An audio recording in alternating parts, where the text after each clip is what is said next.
Assalamualaikum warahmatullahi wabarakatuh. Mari kita lanjutkan belajar bersama saya Astuti Prabawati. Kita akan melanjutkan belajar tentang prinsip pembelajaran dan assessment. Prinsip pembelajaran. Pembelajaran merupakan proses interaksi antara murid, guru, dan sumber belajar pada suatu lingkungan belajar. Prinsip pembelajaran pada kurikulum Merdeka adalah sebagai berikut. Pembelajaran dirancang dengan mempertimbangkan tahap perkembangan dan tingkat pencapaian murid sesuai dengan kebutuhan belajar, serta mencerminkan karakteristik dan perkembangan murid yang beragam. Dengan demikian, pembelajaran menjadi bermakna dan menyenangkan. Contohnya,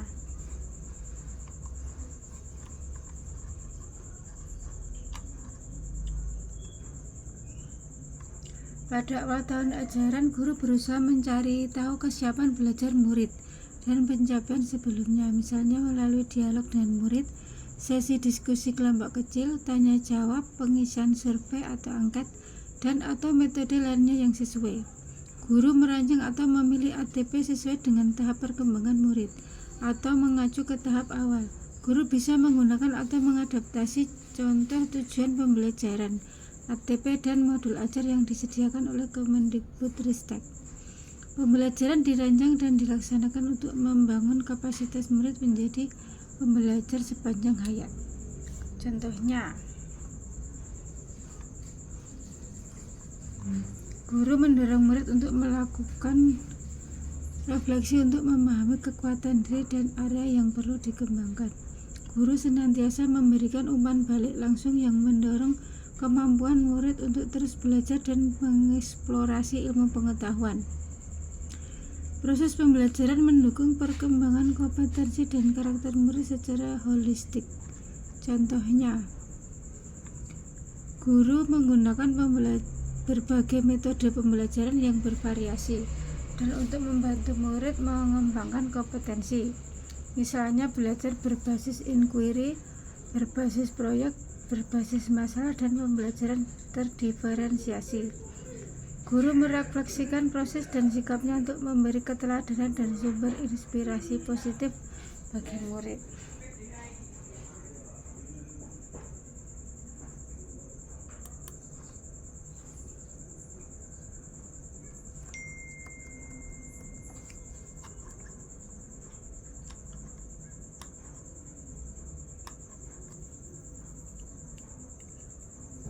Pembelajaran yang relevan yaitu pembelajaran yang dirancang secara konteks, lingkungan, dan budaya murid, serta melibatkan orang tua dan komunitas sebagai mitra. Contohnya, guru menyelenggarakan pembelajaran sesuai kebutuhan dan dikaitkan dengan dunia nyata, lingkungan, dan budaya yang menarik minat murid.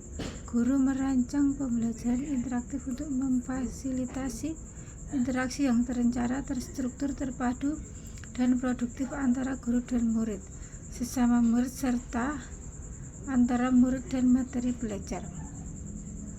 Pembelajaran berorientasi pada masa depan yang berkelanjutan. Contohnya, guru berupaya untuk mengintegrasikan prinsip kehidupan keberlanjutan sustainable living pada berbagai kegiatan pembelajaran dengan mengintegrasikan nilai-nilai dan perilaku yang menunjukkan kepedulian terhadap lingkungan dan masa depan bumi. Misalnya menggunakan sumber daya secara bijak, hemat air, listrik, dan lain-lain, serta mengurangi sampah. Guru memotivasi murid untuk menyadari bahwa masa depan adalah milik mereka, sehingga mereka perlu mengambil peran dan tanggung jawab untuk masa depan mereka. Prinsip assessment. Assessment atau penilaian merupakan proses pengumpulan dan pengolahan informasi untuk mengukur pencapaian hasil belajar murid. Prinsip assessment adalah sebagai berikut. Assessment merupakan bagian terpadu dari proses pembelajaran, fasilitas pembelajaran, dan penyediaan informasi yang holistik sebagai umpan balik untuk guru, murid, dan orang tua atau wali agar dapat memandu mereka dalam menentukan strategi pembelajaran selanjutnya. Contohnya, guru menguatkan asesmen di awal pembelajaran yang digunakan untuk merancang pembelajaran sesuai dengan kesiapan murid. Guru merencanakan pembelajaran dengan merujuk pada tujuan yang hendak dicapai dan memberikan umpan balik agar murid menentukan langkah untuk perbaikan ke depannya. Asesmen dirancang dan dilakukan sesuai dengan fungsi asesmen tersebut, dengan keleluasaan untuk menentukan teknik dan waktu pelaksanaan asesmen agar efektif mencapai tujuan pembelajaran. Contohnya,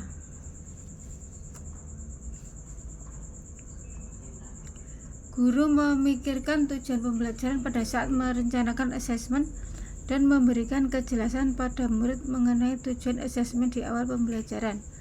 Guru menggunakan teknik asesmen yang beragam sesuai dengan fungsi dan tujuan asesmen. Hasil dari asesmen formatif digunakan untuk umpan balik pembelajaran, sementara hasil dari asesmen sumatif digunakan untuk pelaporan hasil pembelajaran. Asesmen dirancang secara adil, proporsional, valid, dan dapat dipercaya atau reliable untuk menjelaskan kemajuan belajar, menentukan keputusan tentang langkah selanjutnya, dan sebagai dasar untuk menyusun program pembelajaran yang sesuai ke depannya. Contohnya, guru menyediakan waktu dan durasi yang cukup agar asesmen menjadi sebuah proses pembelajaran dan bukan hanya untuk kepentingan menguji. Guru menentukan kriteria sukses dan menyampaikannya pada murid sehingga mereka memahami ekspektasi yang perlu dicapai. Laporan kemajuan belajar dan pencapaian murid bersifat sederhana dan informatif, memberikan informasi yang bermanfaat tentang karakter dan kompetensi yang dicapai, serta strategi tindak lanjut. Contohnya, guru menyusun laporan kemajuan belajar secara ringkas, mengutamakan informasi yang paling penting untuk dipahami oleh murid dan orang tua. Guru memberikan umpan balik secara berkala kepada murid dan mendiskusikan tindak lanjutnya bersama-sama serta melibatkan orang tua. Hasil asesmen digunakan oleh murid, guru, tenaga kependidikan, dan orang tua wali sebagai bahan refleksi untuk meningkatkan mutu pembelajaran. Contohnya, guru menyediakan waktu untuk membaca, menganalisis, dan melakukan refleksi hasil asesmen. Guru menggunakan hasil asesmen sebagai bahan diskusi untuk menentukan hal-hal yang sudah berjalan baik dan area yang perlu diperbaiki. Satuan pendidikan memiliki strategi agar hasil asesmen digunakan sebagai refleksi oleh murid, guru, tenaga kependidikan, dan orang tua untuk meningkatkan mutu pembelajaran. Selanjutnya kita akan membahas tentang strategi dalam pembelajaran. Dalam pembelajaran itu ada 3 strategi, yaitu pembelajaran berdiferensiasi atau developmentally appropriate practice atau DAP, pembelajaran yang responsif, kultur atau culturally responsive pedagogy teaching atau CRT, dan pembelajaran yang sesuai dengan level atau teaching at the right level TARL. Developmentally appropriate practice atau DAP, yaitu pembelajaran berdiferensiasi atau developmentally appropriate practice atau DAP, merupakan pendekatan dalam pembelajaran dengan mempertimbangkan keragaman peserta didik. Dalam skema praktiknya, pendekatan DAP akan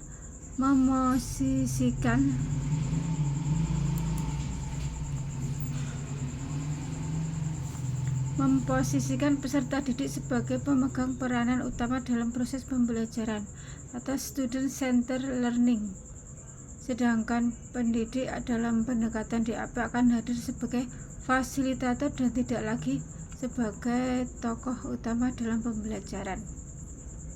Dalam pelaksanaannya, strategi DAP ini dapat diwujudkan dalam 3 bentuk diferensiasi, di antaranya yaitu diferensiasi dalam lingkup konten atau materi pembelajaran, yang kedua diferensiasi dalam lingkup proses pembelajaran, dan yang ketiga diferensiasi dalam lingkup produk hasil belajar.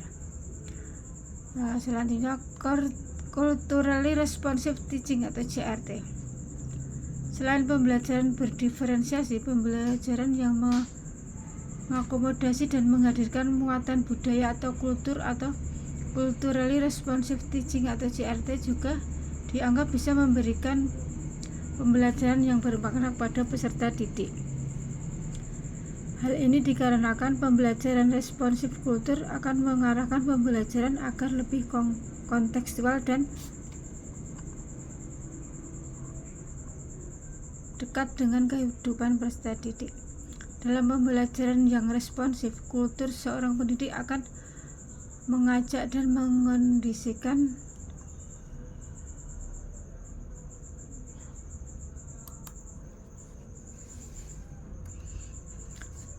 mengkondisikan peserta didik untuk bisa lebih mengenal, menghargai, dan akrab dengan realitas alam sosial mereka. Hal ini pun senada dengan konsep pembelajaran sesuai dengan kodrat alam yang digunakan Ki Hajar Dewantara dalam pemikiran konsepsi keteladanan sikap merdeka kebudayaan tahun 2013. Ki Hajar Dewantara menyebutkan bahwa pendidikan nasional adalah pendidikan yang beralaskan garis-garis hidup bangsanya,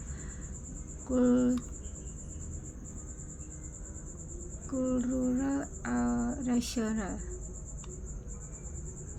dan ditunjukkan untuk keperluan kehidupan mujtamaik yang dapat mengangkat derajat negara dan rakyatnya agar dapat bekerja bersama-sama dengan bangsa lain untuk kemuliaan segenap manusia di seluruh dunia.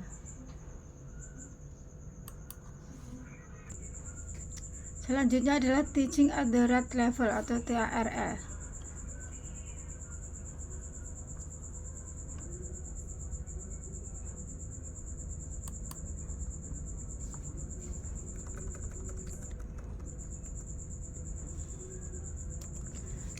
Pengajaran sesuai level atau pengajaran pada tingkat yang benar. Teaching at the right level atau TARL adalah pendekatan belajar yang tidak mengacu pada tingkat kelas, melainkan mengacu pada tingkat kemampuan peserta didik itu sendiri.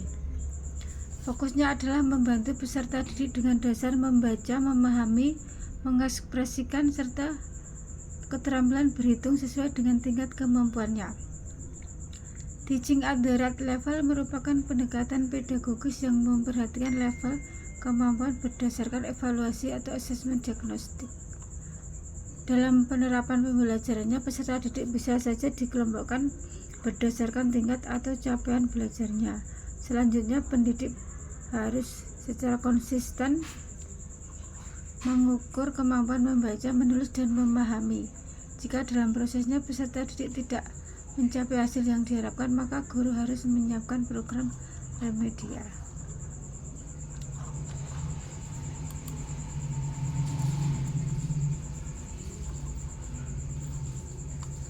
Selanjutnya kita akan belajar tentang assessment.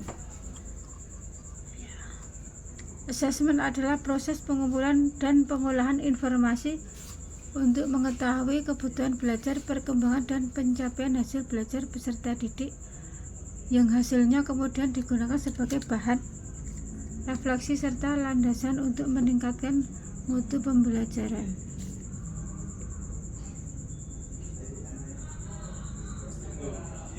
Dalam dunia pendidikan, asesmen pembelajaran adalah alat yang penting untuk mengukur pemahaman siswa, mengidentifikasi kelemahan mereka, dan membantu mereka mencapai potensi maksimal dalam proses belajar. Dalam artikel ini kita akan membahas 3 asesmen diagnostik. Kami akan menjelaskan apa itu masing-masing jenis asesmen, mengapa mereka penting, dan bagaimana mereka dapat digunakan secara efektif dalam konteks pembelajaran. Yang pertama adalah asesmen diagnostik. Asesmen diagnostik adalah jenis asesmen yang dilakukan sebelum proses pembelajaran. Dimulai untuk menilai pemahaman awal siswa tentang topik atau keterampilan tertentu. Ini membantu guru untuk merancang pengajaran yang sesuai dengan tingkat pemahaman siswa. Mengapa asesmen diagnostik itu penting? Karena penyesuaian pengajaran. Asesmen diagnostik memungkinkan guru untuk mengidentifikasi kelemahan awal siswa dan merencanakan pengajaran yang sesuai. Karena efisiensi pembelajaran, dengan memahami pemahaman awal siswa, guru dapat menghindari pengulangan materi yang sudah dikuasai siswa. Penghindaran kelelahan siswa ini dapat mencegah siswa merasa frustasi atau tertinggal karena materi yang terlalu sulit.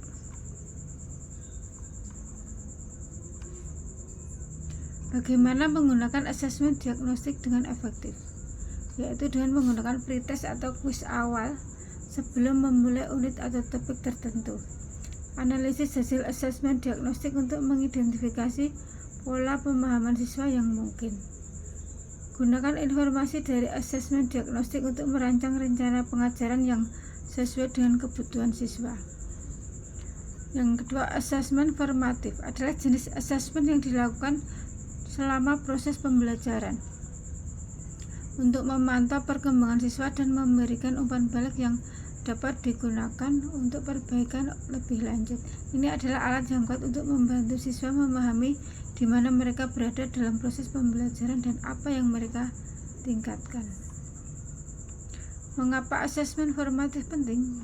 Karena umpan balik real time. Asesmen formatif memberikan umpan balik yang segera kepada siswa, memungkinkan mereka untuk mengoreksi kesalahan dan mengatasi kebingungan sebelum terlambat. Perbaikan pembelajaran ini membantu guru untuk menyesuaikan metode pengajaran mereka sesuai dengan kebutuhan siswa, memastikan bahwa pembelajaran berjalan efektif. Memotivasi melalui umpan balik positif, asesmen formatif dapat meningkatkan motivasi siswa untuk belajar dan meningkatkan kepercayaan diri mereka. Bagaimana menggunakan asesmen formatif dengan efektif? Yaitu gunakan pertanyaan sederhana atau kuis singkat selama pelajaran untuk memeriksa pemahaman siswa. Berikan umpan balik konstruktif dan jelas yang tidak hanya menunjukkan kesalahan tetapi juga memberikan panduan untuk perbaikan. Dukung siswa dalam mengembangkan kemampuan berpikir kritis dan pemecahan masalah dengan mendorong mereka untuk merinci pemikiran mereka. Asesmen sumatif ialah jenis asesmen yang dilakukan pada akhir suatu periode pembelajaran atau unit untuk menilai pemahaman siswa secara keseluruhan. Ini seringkali digunakan untuk menentukan penilaian akhir, seperti nilai akhir semester atau kelulusan. Mengapa asesmen sumatif penting? Karena penilaian keseluruhan. Asesmen sumatif memberikan gambaran lengkap tentang pemahaman siswa terhadap materi pelajaran secara keseluruhan. Evaluasi efektivitas pengajaran. Ini membantu guru dan lembaga pendidikan untuk mengevaluasi sejauh mana tujuan pembelajaran telah tercapai. Persiapan untuk masa depan. Hasil asesmen sumatif dapat digunakan untuk merencanakan perbaikan kurikulum dan metode pengajaran di masa depan. Bagaimana menggunakan asesmen sumatif dengan efektif? Dengan cara memastikan bahwa asesmen sumatif mencerminkan secara akurat tujuan pembelajaran yang telah ditetapkan. Berikan umpan balik yang komprehensif kepada siswa setelah asesmen untuk membantu mereka memahami kekuatan dan kelemahan mereka. Gunakan hasil asesmen sumatif untuk merencanakan perbaikan dalam kurikulum dan pengajaran. Kesimpulan, dari 3 jenis asesmen pembelajaran yang telah dibahas di atas, asesmen diagnostik, asesmen formatif, dan asesmen sumatif, semuanya memiliki peran penting dalam proses pembelajaran. Asesmen diagnostik membantu merancang pengajaran yang sesuai dengan tingkat pemahaman awal siswa. Asesmen formatif memberikan umpan balik real time untuk perbaikan segera, dan asesmen sumatif memberikan gambaran keseluruhan tentang pemahaman siswa.